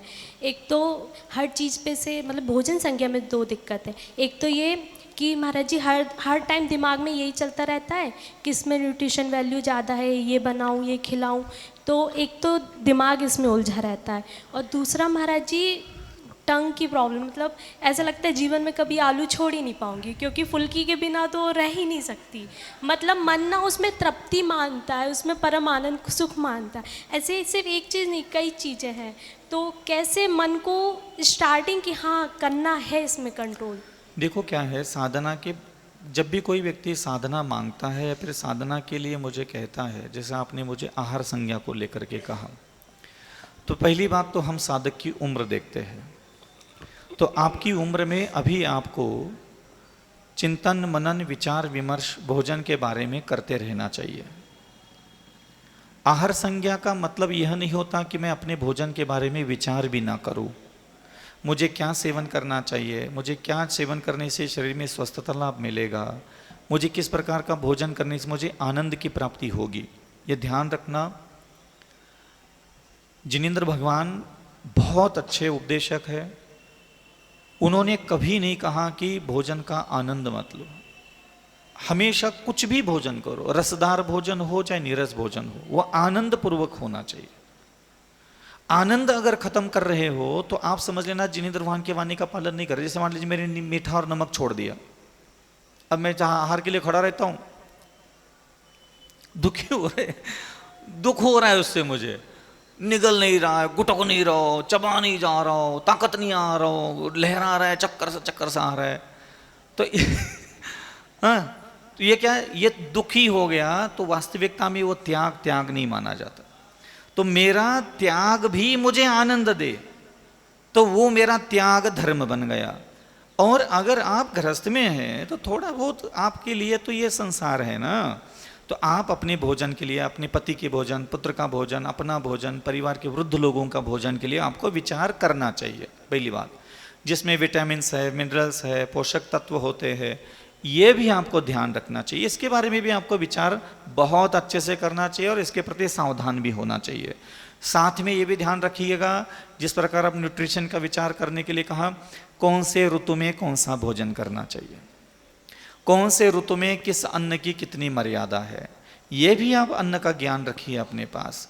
साथ में आप चेक कर लीजिएगा कि आप शटरस भोजन त्याग करके भोजन ग्रहण कर सकते हैं क्या। अगर आपका शरीर, आपका मन आपको मना करता है तो आप मत छोड़िए उसको, उससे कोई आपका तिलतुस मात्र भी नुकसान नहीं होगा। जबरदस्ती धर्म के नाम पर छोड़ना ही धर्म नहीं होता।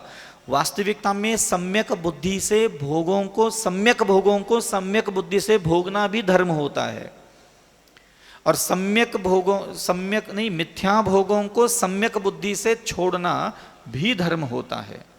इसलिए सबसे पहले गृहस्थावस्था में अन्न पर टूट नहीं पड़ना, अन्न का ज्ञान रखना चाहिए। कौन सा अन्न कितना बल देता है, कौन सा पदार्थ किस प्रकार की शक्ति प्रदान करता है, किस अन्न को खाने से मेरे अंदर कौन कौन से दुर्गुण पैदा होते हैं, कितना अन्न कितनी मात्रा में खाता हूँ तो मेरी कौन सी इंद्रियां दुर्गुणों से भर जाती है, ये भी आपको ध्यान में रखना चाहिए। तो अन्न का ज्ञान, अन्न के प्रति हमेशा सचेत रहे, सावधान रहे। दूसरा, इस उम्र में आपको अन्न का त्याग की अपेक्षा आप इस उम्र में जो भी आपको पसंदीदा भोजन है, सबसे पहले उसकी संयोजना माने उसको निर्माण कीजिए। बढ़िया आपको मन कर रहा है, ख्याल कर रहा है, फुल्की खाना है आपको, और टमाटर का सूप पीना है आपको। टमाटर का सूप पीने की इच्छा नहीं हो तो जबरदस्ती नाक दबा के पिलाना पड़ता है। इच्छाएं तो होती है रसगुल्ले की, जलेबी की, कचौड़ी की, पकौड़ी की। जो जो आपको इच्छा हो रही है पहले आप उस भोजन को बनाइए। बहुत शांत बुद्धि से, सरल बुद्धि से, आनंदित होकर के भोजन को बनाइए। बना करके उसको परिवार को दीजिए, स्वयं अपनी थाली में रखिए। कोई आपको नरक नहीं जाना पड़ेगा, ये ध्यान रखना। षट रस भोजन है, 56 भोग भी आपके थाली में है, तो घबराना नहीं चाहिए, उससे आपका कुछ नुकसान नहीं होगा। नुकसान कब होता है, तो भोजन के रखा हुआ अन्न जब मैं उसको टच करता हूँ, टच करने से लेकर के उसको हाथ में लेकर के मुंह तक पहुंचाता हूँ, ये जो 3 ईंटा का डिस्टेंस है थाली और मेरे मुंह के बीच में, ये अन्न मैं किस बुद्धि से खा रहा हूं उस पर डिपेंड करता है कि मेरा नरक जाना है कि स्वर्ग जाना है। समझ में आ रहा है? यहां रखा हुआ अन्न है, मैं उसको आसक्ति के साथ, खुशी के साथ, अनेक प्रकार के मोह के साथ ग्रहण करता हूं तो मुझे अनेक प्रकार के पाप का बंध होगा। मेरे हाथ में अन्न दे दिया किसी ने, रोटी दे दिया, दाल दे दिया, सब्जी दे दी, इससे मुझे नरक नहीं मिलेगा। मेरे हाथ में 6 रस भोजन, 6 रस एक साथ मेरे हाथ में किसी ने दे दिए, इससे मेरा कोई दुर्गति नहीं मिलेगी। मैं उसको उठा करके मुख में डाल दिया, चबा लिया, पेट में डाल दिया, इससे भी मेरी दुर्गति नहीं है। मेरी दुर्गति है हाथ में आया हुआ भोजन मुख में किस बुद्धि से, किस विचार से, किस नियत से डाल रहा हूं, उसके प्रति मेरी क्या सोच है, वो डिपेंड करता है। मेरी आहार संज्ञा वहां होती है। अपने परिवार में रह करके तीर्थंकरों के घर में 365 हलवाई होते हैं। कितने? चक्रवर्ती के कितने? तो काय के लिए बुलाने के लिए उनको? एक लड्डू चक्रवर्ती का कोई खा ले, 10 लग जाए, 10 और वो भी सेना खा जाए तो एक लड्डू, इतना बलवान होता है। तो गृहस्थों को कभी भी अन्न के लिए, आहार संज्ञा के लिए ज्यादा त्याग की अपेक्षा से जो अभक्ष है उसका त्याग करे। जो भक्ष पदार्थ है उसमें भी, जैसे आलू प्याज लहसुन आदि है, ये कोई अभक्ष तो नहीं कहा है इसको, भक्ष में कहा है ना इसको, तो क्या अभक्ष है? ये अभक्ष है, ये आलू प्याज भी लहसुन भी सब अभक्ष है। छोड़ दो फिर इसको, नहीं हो रहा ना। हाँ छोड़ दो, कोई बात नहीं। तो वो आपका विषय, आप जानो, ठीक है। लेकिन इस युवावस्था में सद्बुद्धि सद्विचार के साथ बोधन करण करो, बहुत बड़ी उपलब्धि है। और जैसी जैसी उम्र बढ़ती चली जाए तो दादी अम्माओं के जैसे फिर त्याग तपस्या करते रहना फिर। हाँ माँ जी, एक क्वेश्चन और है कल से आपका समाधान से। माँ जी, धर्मात्मा और धर्म का आपने बताया था कि जो जीवित आत्मा धर्म को ग्रहण करती है वो धर्मात्मा। तो महाराज जी, सिर्फ मनुष्य ही नहीं, फिर तो वो तिर्यंच और स्वर्ग में भी वो भी धर्मात्मा हो सकता है। हाँ, वो ना? भी धर्मात्मा है, क्या दिक्कत है उसको? 5वें गुण स्थान में है त्रियंच गति में, अगले जन्म में मोक्ष आना है उनको। नमोस्तु महाराज जी। गुरु की तारीफ करूं कैसे, मेरे शब्दों में इतना जोर नहीं है। सारी दुनिया में जाकर ढूंढ लेना, मेरे गुरु जैसा कोई और नहीं है, मेरे गुरु जैसा कोई और नहीं है। और अब अंतिम जिज्ञासा लेकर आएंगे श्रीमान अमिताभ जी जैन।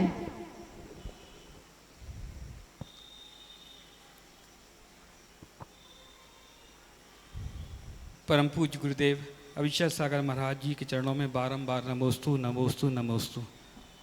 महाराज जी, पिछले 4-5 दिनों से आपके प्रवचनों का लाभ ले रहा हूँ और बहुत चाहते हुए भी बहुत सारी चीज़ें सीखने का अनुकरण कर रहा हूँ। लेकिन ऐसा लगा कि गुलस्ता में जाकर हर गुल को देखा, ना आप जैसी रंगत है ना आप जैसी खुशबू है। मेरा प्रश्न महाराज जी यह है कि जब परिस्थिति अनुकूल ना हो तो मन स्थिति को कैसे कंट्रोल करें। कई बार आप कहते हैं कि धागड़ धड़िया करते रहते हैं, दिन भर हम लोग पूरे श्रावक लोग यही करते हैं। परिस्थितियां जैसी विपरीत होती हैं मन स्थिति को पहले खत्म कर लेते हैं। इस शंका का समाधान करने की कृपा करें। ये संसार में धर्म करना, धर्माचरण करना, धर्म का पालन करना, त्याग करना, तप करना, दान देना, अर्चना करना, पूजन करना, तीर्थ वंदना करना, बहुत सारे सभ्य आचरण करना हमारी रुचि का विषय हो सकता है। लेकिन मैं कई बार इस विषय को थोड़ा छेड़ चुका हूं। चिंतन करना, एक अच्छा चिंतक हम कभी नहीं बन पाए, कभी किसी का ध्यान भी नहीं जाता। जब भी हम लोगों को धर्म करने की इच्छा होती है, मंत्र के पीछे, स्तोत्र के पीछे, भगवान के पीछे, मंदिर के पीछे, त्याग के पीछे, दान के पीछे, व्रत, नियम, तप, ध्यान, जो भी हमसे आज तक बनता आ रहा है हम करते आ रहे हैं। लेकिन जो मूल समस्या जो हमारे मन की पीड़ाओं की होती है, जो मन के अंदर द्वंद्व, संघर्ष, विपत्ति, गुरु ने जैसा कहा हम वैसा करते चले गए। गुरु ने कहा दान दे दो सब ठीक हो जाएगा, गुरु ने कहा कर लो पूजा सब ठीक हो जाएगा, गुरु ने कहा अभिषेक कर लो सब ठीक हो जाएगा, और हम बिल्कुल गुरु वचन प्रभु वचन सब कुछ करते चले जा रहे। लेकिन आज किसी मोड़ पर ये सारे धर्माचरण सारी धार्मिक गतिविधियां करने के बाद भी जो अंतःकरण की मूल पीड़ाएं जो 20 साल से लेकर के हम ढो रहे थे, जिनसे राहत पाने के लिए अनजाने में ही सही नाना प्रकार के हमने धर्माचरण भी किए, लेकिन आज भी आंख बंद करने के बाद वही पीड़ा, वही दर्द, वही समस्याएं, वही संघर्ष, वही रात भर जागना, वही करवटें बदलना, वही घुटन, वही बेचैनियां जस की तस होती है। तब भी हम ये कह के छोड़ देते हैं, लगता है हमने ठीक से धर्म नहीं किया इसलिए विपत्ति वैसी की वैसी है। और मैं आपको एक बात हमेशा कहूंगा, ये संसार में जितना दुख है, जितनी पीड़ा, जितनी विपत्तियां, जितना संघर्ष है, इसका समाधान कभी भी पुण्य कर्म है ही नहीं। तुम जितना चाहे पुण्य कमा लो, तुम जितना चाहे पाप काट लो, तुम्हारी समस्याओं का समाधान, वैचारिक समस्या, तुम्हारी बुद्धि में जो दर्द भरा पड़ा है, वो सिर्फ एक अच्छा चिंतन करने मात्र से ही संभावना है। तुम्हारे सामने जितनी समस्या है ना, मैं तुम्हें अभी यहां समाधान 2 मिनट में करा के दे सकता हूं। तुम सिर्फ उठ करके समस्या बोलते चले जाओ, और मैं तुझे जैसा सोचने के लिए कहूं तुम वैसा सोचने की जिम्मेदारी ले लो, तुम्हारी समस्या का समाधान 2 मिनट में हो जाता है। तुम्हारी किसी भी समस्या का समाधान करने के लिए किसी भी पुण्य की जरूरत नहीं है। आपकी समस्या है आपकी सास, आपकी समस्या है आपकी बहू, ठीक है। अब मैं आपको कहूं कि आज के बाद इसके लिए अपनी मां के जैसा सोच लो। तुम अच्छा चिंतन, अच्छा सोचने वाला आदमी कभी बनना ही नहीं चाहते। तुझे पता नहीं कौन सा ऐसा चमत्कार का इंतजार है, सांस मरने का इंतजार है, पुण्य कर्म आ जाए, हम बंटवारा हो जाए, ये ठीक हो जाएगा। तुम कभी भी अपनी समस्या का चिंतन करके समाधान चाहते नहीं हो। इसीलिए दुनिया भर के प्रपंच, दुनिया भर के लोग आते हैं, ये मंगल कलश है, ये मंगल माला है, ये मंगल यंत्र है, यहाँ खड़े रह करके इसका लाभ हम लोग बताते हैं। तुम अपने कलेजे के दर्द को किसी को बोल नहीं पाते, लेकिन तुम ये सारे धार्मिक क्रिया, बोलियां, पैसा, दान, सारा तुमने दिया सिर्फ इसलिए था ये कलेजे का और ये जिंदगी का दर्द कहीं किनारे लग जाए। और मैं आज भी तुम लोग सभी लोगों को कहता हूं, तुम लोग चेक कर लेना एक बार, तुम्हारे जिंदगी में, तुम्हारे दिमाग में तुमने जितना दुख बना के रखा है ना, पति का दुख, पत्नी का दुख, सास का दुख, ससुर का दुख, घर का दुख, पैसे का दुख, व्यापार का दुख, जितने प्रकार का दुख है, वो सिर्फ विचार करने मात्र से, एक सही विचार करना सीख लोगे तो उसी समय वो दुख शांत हो सकता है। लेकिन वो विचार करने के लिए हम साहसी नहीं है, मनोबल हमारे पास नहीं है।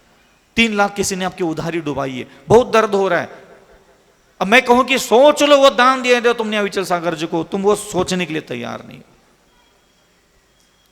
तुम्हारी हर समस्या का समाधान तुम्हारी सोच पर डिपेंड करता है, और सोचने के लिए तुम तैयार नहीं हो। सही सोचने के लिए मन तैयार नहीं होने के कारण हम नाना प्रकार के भगवान, कृपा, चमत्कार, ये कहीं ना कहीं गली के कोई साधु, ज्योतिषाचार्य, यंत्र मंत्र सब ढूंढते और हमारा कहीं समस्या का समाधान हो जाएगा इंतजार में बैठते।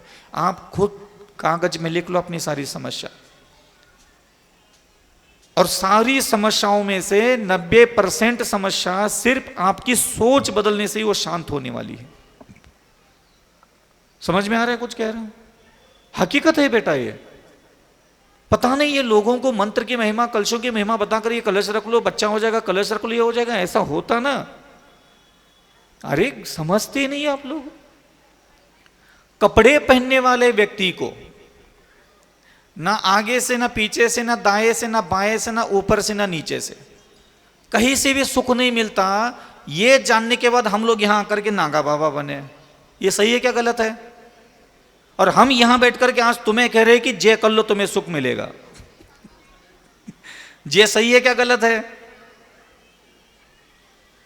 मैंने क्या जाना जो यहां करके बैठ गया? क्या जाना मैंने कि कपड़े पहनने वाले व्यक्ति को ना आगे से, ना पीछे से, ना दाएं से, ना बाएं से, ना ऊपर से, ना नीचे से, कहीं से भी ना सुख है, ना शांति है, ना समृद्धि है, कुछ भी नहीं है। ये जाना। वहां बैठा था मैं कपड़े पहन करके किसी उम्र में, तो वहां बैठ करके यही जाना ना, ये जान लिया इसलिए तो यहां करके बैठ गए। और यहां करके हम क्या प्रवचन दे रहे हैं? हे कपड़े पहनने वाले लोग आ जाओ, मैं तुझे सुखी बनाता हूँ। आओ, और तुम ऐसे दौड़े दौड़े आ जाते हो। हमारा तो बैंक बैलेंस फुल हो जाता है, हमारे प्रोजेक्ट पूरे हो जाते हैं। तुम्हारा क्या, तुम्हारा क्या? तुम्हारा संघर्ष, तुम्हारी विपत्तियां, तुम्हारी बुद्धि का पीड़ा, तुम्हारी अंतःकरण की सारी यातनाएं जैसी की तैसी। समझ में आ रहा है? पुराने मंदिर में भी मन लग रहा हो तो भगवान में है। 400 करोड़ का मंदिर में लग रहा हो, जाकर बैठ जाओ 2 फुट की दूरी पर। समस्या वही की, समाधान की तरफ तुमने कभी कदम उठाया नहीं। इसलिए ध्यान रखना, तुम चाहे 10,000 अरब करोड़ का, चाहे पूरी 7 पुश्तैनी बेच करके तुम कोई महल खड़ा करो, किसी भगवान का खड़ा करो, किसी गुरु का खड़ा करो, तुम्हारी समस्या उसके बाद भी वही की वही रहेगी। क्योंकि तुम कभी भी अपनी समस्याओं की तरफ सही दिशा में मेहनत नहीं करते। समझ में आ रहा है? कौन बोलेगा मुझे बताओ, यहां जाओ आदिनाथ भगवान जी के पास बैठो और कोई भी बोल के दिखाए, अब तो हम मन लगने लगाओ, इतने नहीं जात उतने नहीं जात, भटकत नहीं है, बोल दे एक बार कोई व्यक्ति, कौन सी समस्या का समाधान हो गया? क्षुधा रोग विनाश नहीं, पुराने मंदिर में भी वही अर्घ्य चढ़ा रहे थे तो वही खाना खाते थे। आज नए मंदिर में बैठ करके भी क्षुधा रोग विनाश नहीं के लिए क्या मरी जा रही है? मरी जा रही है, उतावली जा रही है। बात वही के वही, तुम वही के वही, बुद्धि वही के वही, विचार वही के वही, नियत वही के वही, फिर तुम्हारा काय विकास होगा? इतने नए मंदिर बन गए, ये खिलाने तुम्हारा विकास होगा? हाँ, ऐसे भरत चक्रवर्ती न जाने कितने आए, कितनों ने क्या महल खड़ा करके निकल गए। इसलिए जो कार्य किया है उसकी प्रशंसा तो मैं करूंगा, लेकिन तुम ये जो मान के बैठे हो कि मैंने ये अच्छा काम कर लिया, इतना दान दे दो तो मेरे सारी समस्या का समाधान होगा, तो संभव नहीं है। इसलिए बेटा ध्यान रखना, प्रश्न तो बहुत बड़ा था, जवाब भी बड़ा देना चाहिए था, लेकिन समय नहीं है। चिंतन, विचार करना सीखना चाहिए। जब भी कोई विपत्ति आ जाए, पुण्य कर्म उदय में आ जाए, इसके इंतजार में मत बैठना। जब भी कोई विपत्ति आएगी ना, किसी अच्छे गुरु के पास जाओ, महाराज मेरे घर में ना आमदनी नहीं आ रही है और मैं बहुत गरीब और दरिद्री घाटे में जा रहा हूँ, मुझे अपनी दरिद्रता में क्या विचार करना चाहिए, मुझे क्या सोच रखना चाहिए ताकि ये दरिद्रता मुझे दर्द ना दे, और मेरे पूर्व जन्मों का ये अशुभ कर्म जब तक रहेगा मेरे पास, कितना भी साल रहे महाराज कोई दिक्कत नहीं है, बस इस गरीबी में मैं क्या सोचूं, ये पूछना चाहिए। कभी कभी जब पुण्य उदय में आए, चारों तरफ से धन वैभव समृद्धि जमीन जायदाद बढ़ने लग जाए, तो भी गुरु के पास जाना चाहिए। गुरु महाराज पतो नहीं कहाँ हो रहा हो, इते जात तो भी मुनाफा, उते जात तो भी मुनाफा, मिट्टी में डाल दे तो भी मुनाफा, हाँ गड्ढे में डाल दे तो भी मुनाफा, पैसा ही पैसा पैसा आ रहा है। महाराज बहुत धन आ रहा है, मुझे ये धन आ रहा है, लाभ मिल रहा है, जो मुझे समय क्या सोचना चाहिए इस पैसे को लेकर के, मैं इस अमीरी में भी मैं अपने पास क्या सोच रखूं ताकि ये पैसा ये धन वैभव कहीं मुझे नरक न ले जाए। तो गरीबी में मुझे किस सोच के साथ गरीबी में रहना है और अमीरी में मुझे किस विचार के साथ अमीरी में रहना है, ये विचार किसी ने आज तक मांगे ही नहीं। तुमने अमीरी और गरीबी मांगी भगवान से, तुम मांगो भगवान से, प्रभु मेरे बहुत आसाता कर्म का दान नहीं दिए पूर्व जन्मों में, सेवा नहीं की पूर्व जन्मों में, उपकार नहीं किए मैंने पूर्व जन्मों में किसी पर, और आज दुकान खोल करके बैठा हूं, कोई मेरी आदि व्याधि कोई दूर नहीं हो रही, कोई दरिद्रता दूर नहीं हो रही, कोई सफलता नहीं मिल रही है। भगवान इस असफलता की घड़ी में मुझे किस सोच के साथ रहना चाहिए, मुझे वो विचार दो ताकि वह विचार मैं अपनी बुद्धि में धारण करके इस विपरीत परिस्थिति को मैं शांति से निकाल सकूं। ये होता है जिनेंद्र भगवान की कृपा मांगने का सही तरीका। सीधा तकलीफ आई नहीं कि तकलीफ दूर करो, सीधा सुख आया नहीं कि भोगने के लिए, भगवान को उस समय पूछते हो कि किसी को इसका क्या उपयोग करूं। इसलिए ध्यान रखना, ये सब संसार जाल में फंसे हुए आप लोग हो, इससे थोड़ा ऊपर उठे। अहिंसा परमो धर्म की। 1 मिनट। हाथों में दीपक लेके आरती करो, बाजे छम छम